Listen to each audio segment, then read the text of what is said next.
Hello and welcome to another Craig and Dave Unscripted. So, another thank you for doing comments and feedback.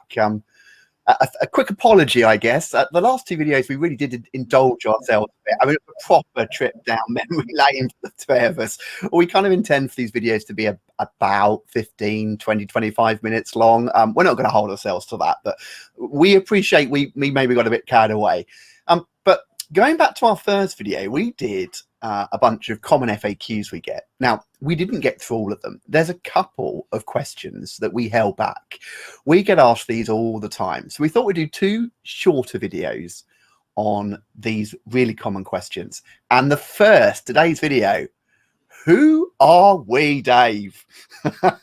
Who are we? Now, obviously, we're Craig and Dave. So I thought I would break that down into sort of three little sub questions, and we'll just fire them out there, Dave, and answer the questions. So the first is, what did we do before we became a teacher? Because we both didn't come straight out of university and become teachers. We've both had previous jobs. So we'll fire off to you, Dave. What did you do before you entered the teaching profession? Yeah, so having graduated with a degree in computer science with business information technology, I then decided that I needed some time in the industry. It wasn't necessarily going to be my final career, but I wanted some industry experience. And I was lucky enough to get a database analyst job at Messier Doughty. Now, they've changed their name since then, but essentially what they did was manufacture undercarriage for aircraft, both civil aircraft and military aircraft. So that includes, the aeroplanes that you fly on holiday with, to Spitfires and things like that they still fly at air shows. And so I was responsible for creating, maintaining, developing a number of databases associated with that industry. So I'll just give you an example of three of the systems that I worked on. Okay, so the first is, you have to appreciate that creating undercarriage for aircraft requires precision instruments, and those instruments have to be calibrated to quite a high standard. Well, a very high standard, not quite. And so you need to track every single instrument in the organization. When was it last calibrated? When does it need to be calibrated again? And it needs to, have a time and warning system built into that, because it's no good telling you on the day that the calibration certificate ends that it needs calibrating. You need to know that in advance in order to schedule the calibration work. And so I'd write a database that enabled the tracking of the calibration of instruments, and it created the necessary reports and filed the results and did those sorts of things.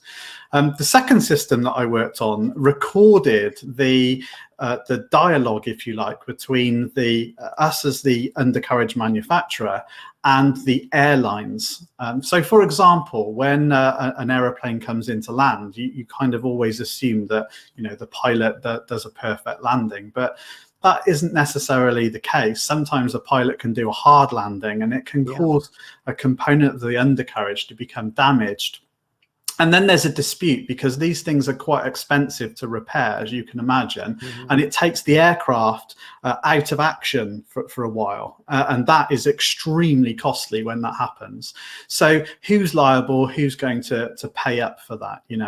And so I would write a system that would track the dialogue between the aircraft manufacturer or the airline and the undercarriage manufacturer, us. And it would record, the ongoing dialogue about what the pilot said had happened, and what was observed when the aircraft was inspected, and those kinds of things. So that was quite interesting, because you always assume that pilots don't make mistakes, but they do. Just like driving a car. Yeah, sorry to interrupt. These must have been pretty meaty databases then. I mean, these are huge. And you had to make, I know we talk about in other videos how databases, the integrity of it is obviously important, but here's a potential difference between life and death situation when you're talking about the components of undercarriage of a plane. So Oh, absolutely right. And that brings me on to the third system that I was involved in, which was, these components for building this undercarriage, they get upgraded as we learn more about, technology and materials under stress and things like that. These components get replaced and they get upgraded. And it's important that when a component is changed on an undercarriage, that the correct component, the latest design, if you like, of that component is installed and not a previous one, because every single nut and bolt is fully traced all the way from when that bolt was originally manufactured all the way to when it was installed on the aircraft, which component it was installed on the aircraft in, what version, who installed it, and all that tracking history. We're talking billions of records here, and that was all held in an Oracle database. And so my part of all that was that whenever a component was upgraded, you had to keep a sort of a version history of that and update the manuals and the installation diagrams that the engineers would use in order to fit those components. And so you might have an engineer in an airport on the other side of the world, for example, that's upgrading a component on an aircraft, and they need to be using the most recent diagrams for that. And so my system would sort of record an interface, if you like, between the people making the illustrations and the manuals and all the rest of it, and then the people that were actually fitting those components on the ground at the airports. And so I was involved in writing those systems. So yeah, I didn't at the time think about the responsibility. It was just, I was writing databases, a bit of SQL code here and there. And I did the enormity of what I was doing. Didn't really dawn on me until I start talking about it like this. That's bonkers. I mean, I've known up until now what the job you had before, but I don't think I appreciated the intricacies of what it was you were actually doing. I didn't have any idea. Blimey, crazy. Okay, so what did I do? Was that the only job, sorry, before teaching? So that was like the main one, was it out of university and then you went into teaching?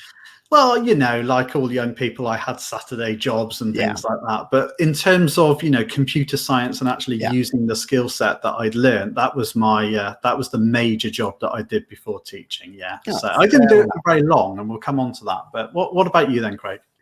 Okay, so what did I do before I became a teacher? So I can't really answer this question without also answering the question, why did I become a teacher? So for me, this story is really interlinked. And once I'm done, I'll come back and ask you, what made you change then, Dave? You were doing that job, but you obviously at some point said, no, I'm going to become a teacher. But for me, these two questions are together. So I've got to go all the way back to A levels for me now. And I lived down in Kent, and I knew all the way from A levels that I wanted to be a teacher. So I can't quite remember where that came from, but right from about 17, 18, I was like, I want to be a teacher. So I'm picking my university places, and I'm thinking, right, where do I want to go to university? Well, here's something that might surprise a lot of people. I wanted to become a geography teacher. My A levels were geography, geology, and economics, so no computer science in sight. So I'm looking around and I've picked Swansea University, excellent university to study geography at A level. And then I'll go on after that and do a teaching qualification. My path is set. I know what I'm doing. Now, they needed quite high entry requirements, I remember, but that was fine because I'd aced my GCSEs. I'd kind of pretty much got all A's and A stars. I think there was a one grade lower there for one subject. On the whole, GCSEs, yeah, smashed them. And then what happened? I flunked my A levels. Now, not flunked, but I got two C's and a U. The U was in economics, not the entry requirements they need. So first life lesson for everyone, by the way, A levels are hard. And just because you performed really well in your GCSEs, well done, but don't think that means you'll coast through A levels. I mean, I've said this loads before, you know that, Dave. I think personally, the biggest jump academically is from GCSE to A levels. I think once you've cracked A levels and that level of academic study and pressure, the jump from there, at least to the first year of your degree, is relatively minor. But I was a victim. I lulled into that false sense of security. Aced my GCSEs. I've done 10 of them. I've only got 3 A levels. They can't be that hard. Anyway, couldn't go to my first choice, could I? So had to fall back to my second choice, which was Canterbury.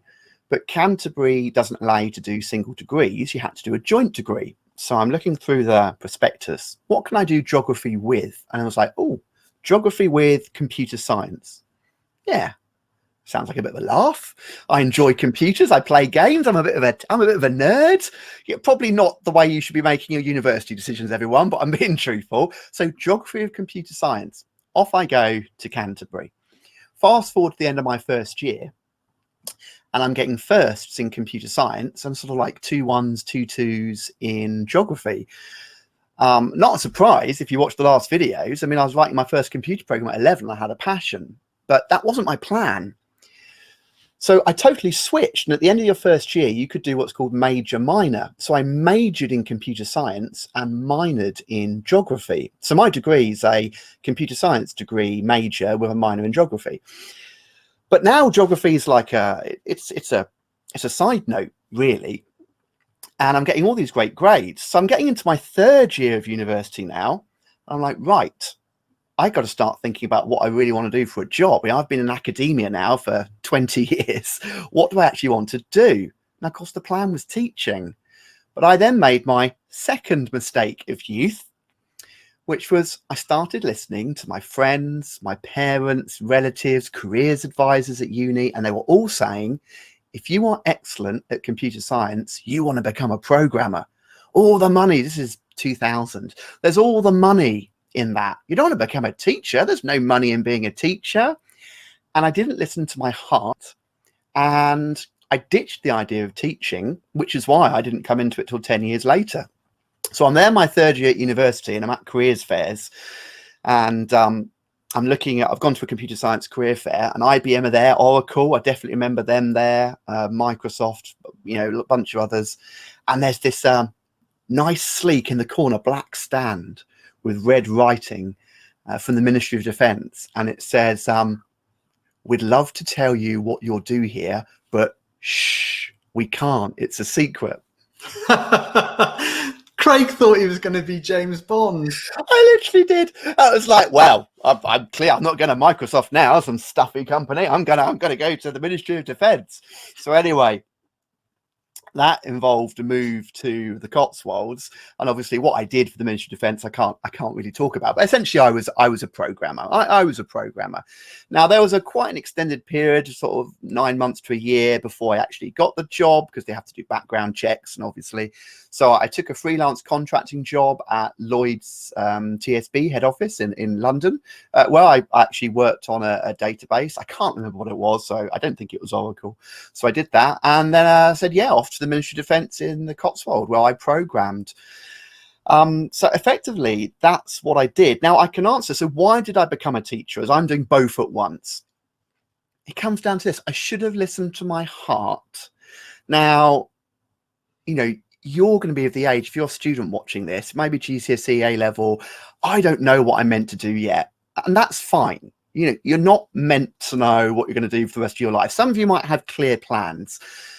But if you've got a real passion or an instinct for something, then I would say generally it's a good idea to try and follow that. Because what I did is I ended up in a career that I didn't particularly enjoy. I was good at it. I was a good programmer. I'd been doing it since I was 11, but I didn't enjoy it. And 5, 6, 7 years went by. And because I didn't enjoy it, I wasn't motivated. Because I wasn't massively motivated, I wasn't jumping through hoops to get that next job promotion. I was like, well, turn up, get my paycheck. And one day I realized to myself, I could click by, 40 years could go, I could be retirement, and I could not be happy. So sort of 5, 6 years after working You might there, be rich, though. might be rich. But you know what? Sounds corny. The phrase "money doesn't buy you everything" couldn't be truer. And so I turned around and went, no, what I want to do is what I always planned, which was teaching. It was tough because I had to take obviously a big pay cut. I had to go out. I got the degree, so I only had to do a 1 year sort of a PGCE, it's called. Obviously, you know that, a teaching qualification to convert it. But, you know, that back on being a student loan again in my sort of like mid to late 20s, that was weird. And I finally entered the teaching profession. Now, I'm a great believer, before I come back to you and ask, you know, what caused you to take the leap? I'm a big believer in things do happen for a reason generally. If that story of mine hadn't happened like it did, I might have ended up being a geography teacher. Because I didn't get the grades I got, because I went to Canterbury, majored in computing, got the jobs at Lloyd's, the Ministry of Defence, I ended up obviously entering the profession as a computer science teacher with real world commercial background experience of programming in industry. And of course, that's ultimately made me, I'd like to think, a really good computer science teacher. So, I don't regret any of the decisions, but yeah, that for me is what did I do before teaching and why did you become a teacher, all wrapped up into one. So yeah, I'm curious. So you're there at Metadata, I think you said it was, doing your databases for Oracle. What happened? Well, nothing happened. I mean, our stories are quite similar in a sense, because I failed my A-levels completely. I coasted, wow. Yeah, I coasted through GCSE. I mean, I'm quite a clever lad, but that doesn't mean that I worked hard. Yeah, it just means that I could get by on, doing the minimum. so I got through my GCSEs, got into sixth form. A-level was the sort of expectation. So, I did A-levels. I wasn't particularly interested in anything except computer science, to be perfectly honest with you. I took other A-levels because, I had to more than anything. But I did sort of always want, I was sort of suggested to me, a bit like you really, it was suggested to me that I should become a teacher, because industry is very cutthroat and the threat of redundancy over your head all the time. And, right. I was advised that it would be good if I went into teaching. But for me, that wasn't actually following my heart, because I enjoyed programming and I quite fancied, sort of being in the industry and being a programmer and those kinds of things. But I had this thing in the back of my head that's like, you're going to become a teacher. Do you know what I mean? And so having sort of fallen out of the end of my degree and having not really given it a huge amount of thought what I was going to do next, if I'm perfectly honest, I kind of just expected something to land in my lap. And actually it did in terms of my job with Metadata. But it's boring, just sat in front of a computer, just programming day in and day out. It was boring, and you would make your day interesting by going off down to the other end of the office and having a coffee and a chat with somebody else. And it was great where I was working, because there were so many different departments and so many people doing such interesting things, building these undercarriage. I would go down into production and manufacturing, and I'd talk to the people that are actually making some of this stuff, just have an interesting chat more than anything, because it was really, really dull and boring. And now I could have done that though for the rest of my life, and I'd have been very, very happy. And part of me wanted to stay, but I had that nagging thing in the back of my head that this isn't what you were told to do, if you know what I mean. Yeah.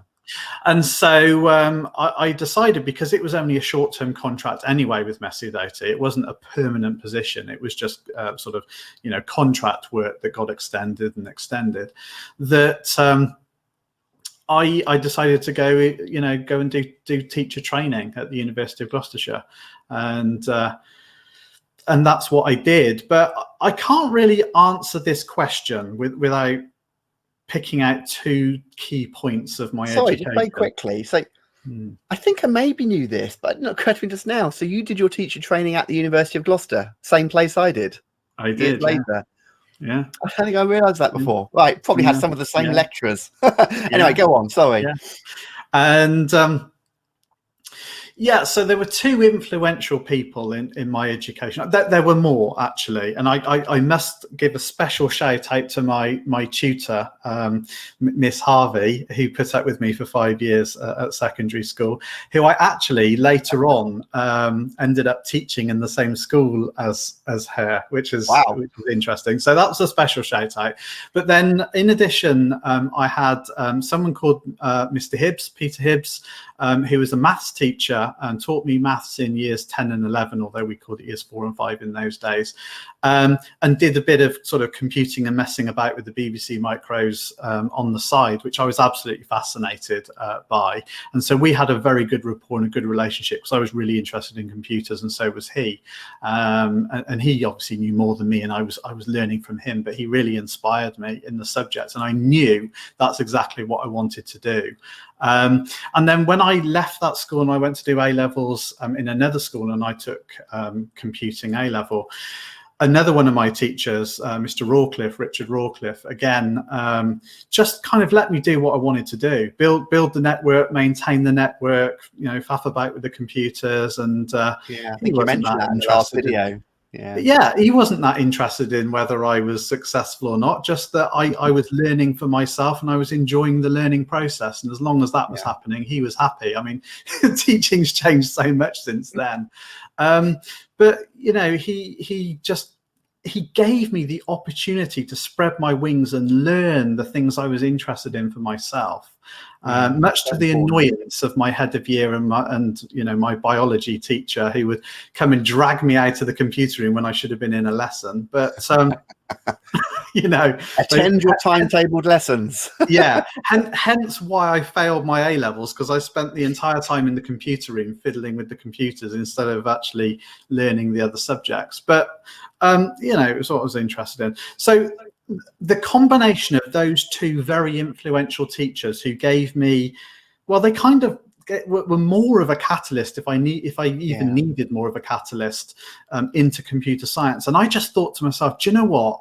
I'd love your job, because all you do is turn up, put the coffee maker on, greet the students, say, "Oh, what are you going to be learning today?" Sup in the coffee, and letting them get on with it. And I thought, do you know what? That's a dosh job. That is just easy. And I want a piece of that action, because I can not only run my own computer network and spend every day fiddling with computers, but B, I'm not going to have a boss on my back telling me, or you're going to be made redundant, or you've got this work to do by this point in time. I wouldn't have any of those pressures.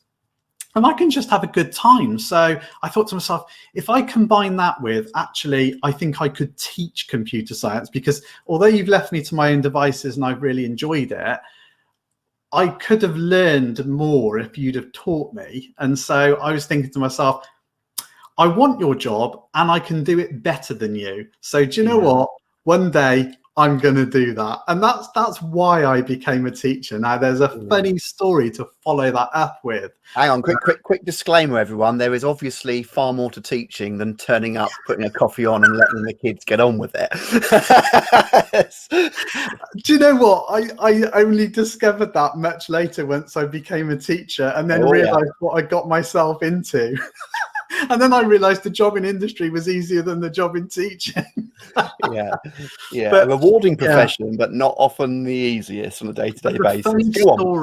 The funny story in all that really was that my teacher for A-level for computer science, I did say to him once, just rather flippantly and just sort of, with boyish adolescent humor that you have, I just said to him one day I'm going to have your job. And I kind of meant it in the sense of, I'm going to just, drink coffee and let the kids get on with stuff in the computer room, because that looks like a good profession to me. That's kind of how I meant it. But funnily enough, not my first teaching job, but my third teaching job, I joined the school as head of department. And it was the same school that I did my A-levels at. And who was there in the computing department? My old teacher. And I became his boss, because he'd stepped down as head of department previous to that. I joined the school as head of department, so I was now his boss. And so it was great. I was able to say to him, I told you I'd have your job, and I have. World exclusive. Known you for 15, 20 years. Didn't know that till just now. It was magic. It was magic. But, you know, I love that teacher because you never quite knew whether his teaching was inadequate because, you know, what was he teaching? Yeah. Or outstanding because he let people like me flourish and become successful.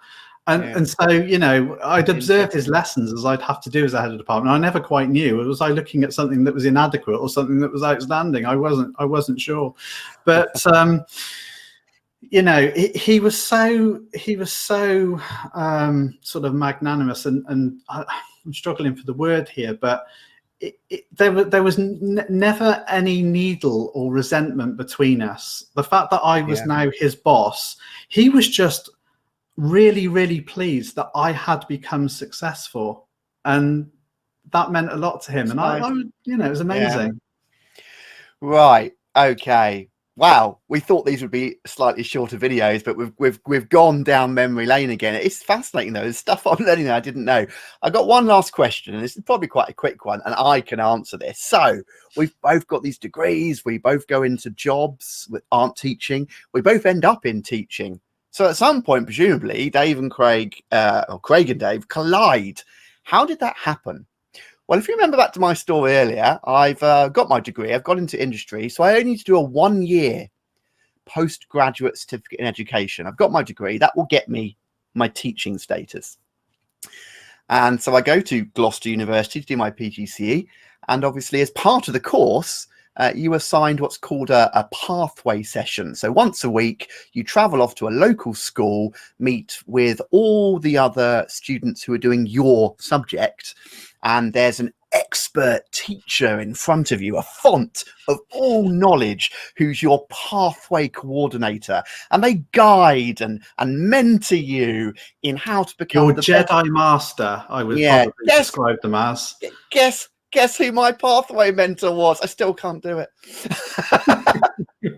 It was Dave. It was Dave. This was my, that's how we met. This was my PGCE subject pathway mentor.